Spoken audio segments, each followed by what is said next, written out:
السلام علیکم، امید ہے آپ سب لوگ خیریت سے ہوں گے۔ آج ہم ایک ایسے انسان کے بارے میں بات کریں گے جسے اگر اس زمانے کا ولی کہا جائے تو میرا خیال ہے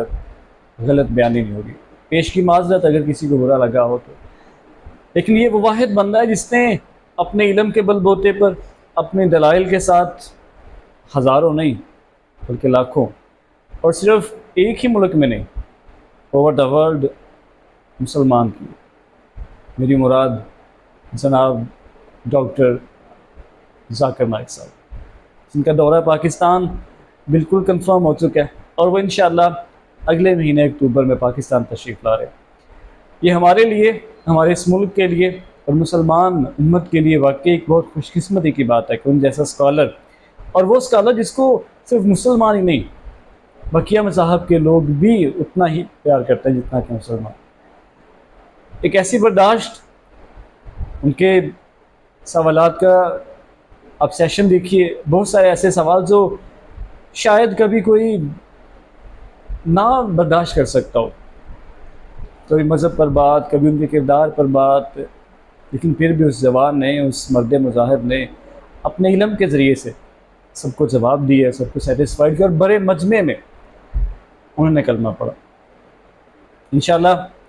اگر موقع ملا تو لازمی ان کی صحبت سے مستفیض ہوں گے۔ لیکن افسوس کے ساتھ کہ ابھی بھی کچھ طبقہ فکر ایسا ہے جو اس بندے کو بھی نہیں چھوڑتے، تنقید اس پہ بھی کرتے، وہ جی اپنے ہی مذہب کا، اپنے ہی ایک مسلک کا پرچار کرتا ہے۔ حالانکہ اس نے ایک نادر علی پوسٹ کارڈ جو ایک پوڈ کاسٹنگ کرتے ہیں، اس کو انٹرویو دیتے ہوئے اس نے کہا تھا کہ اس نے سوال کیا اہل تشیع کے بارے میں، تو وہ کہنے لگے کہ میں ان کے بارے میں، جسے اس کے اپنے ملک سے، اس کی اپنی جنم بھومی سے نکال دیا جاتا ہے۔ وہ آج کل ملیشیا میں رہائش پذیر ہے، وہاں پر اسلام کا پرچار کر رہے ہیں،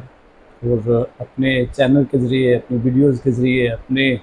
کویسچن آنسر سیشن کے ذریعے سب کے ابہام کو وہ حل بھی کرتے ہیں، ان کا جواب بھی دیتے ہیں۔ اور میں یہ سمجھتا ہوں کہ جو خطبہ جمعہ وہ پہلے کراچی میں، پھر اسلام آباد میں، اور پھر لاہور میں خطاب فرمائیں گے، جتنا ہو سکتا ہے ان کے علم سے مستفیض ہونے سے۔ اور پھر وہ کسی ایک فرقے پہ بات نہیں کرتے، وہ فرقہ واریت کی تبلیغ ہی نہیں کرتے۔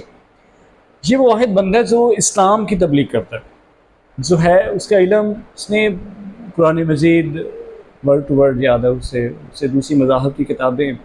چاہے ہندوازم کی ہو، عیسائیت کی ہو، سکھ ازم کی ہوں، بدھ مت کی ہوں، ان کے حوالے سند کے ساتھ ان کو وہ جواب دیتا ہے، اور وہ سیٹسفائیڈ بھی کرتا ہے۔ سو میرا یہ پیغام ایسے لوگوں کے لیے جو ایسے بندے کو بھی تنقید کے لیے نہیں چھوڑتے، خدارا ہمیشہ مثبت رہیے، اچھا گمان رکھیے،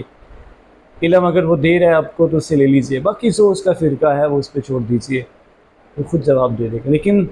کم سے کم بات تو اچھی کر رہا ہے نا، وہ آپ کو سمجھا تو رہا ہے قرآن و حدیث کے مطابق، اور یہ بھی نہیں کہ دنیاوی مثالیں نہیں ہیں، قرآن و حدیث کے مطابق ساری مثالیں دلائل کے ساتھ پوری، اور سند کے ساتھ اور حوالے کے ساتھ بتاتا ہے، فلاں آیت ہے، فلاں سورہ ہے، فلاں کتاب میں لکھا ہوا ہے، سارا کچھ بتاتا ہے۔ سو ہمیں as a Muslim, as a student سیکھنا چاہیے اس سے، جتنا ہو سکتا ہے اس کی ویڈیوز دیکھیں آپ سوشل میڈیا پر، اور جتنا ہو سکتا ہے اپنے آپ کو اس سے تعلق بڑھائیے، اور دین اسلام کی تعلیم حاصل کریے۔ اس کے استقبال اچھے سے ہونا چاہیے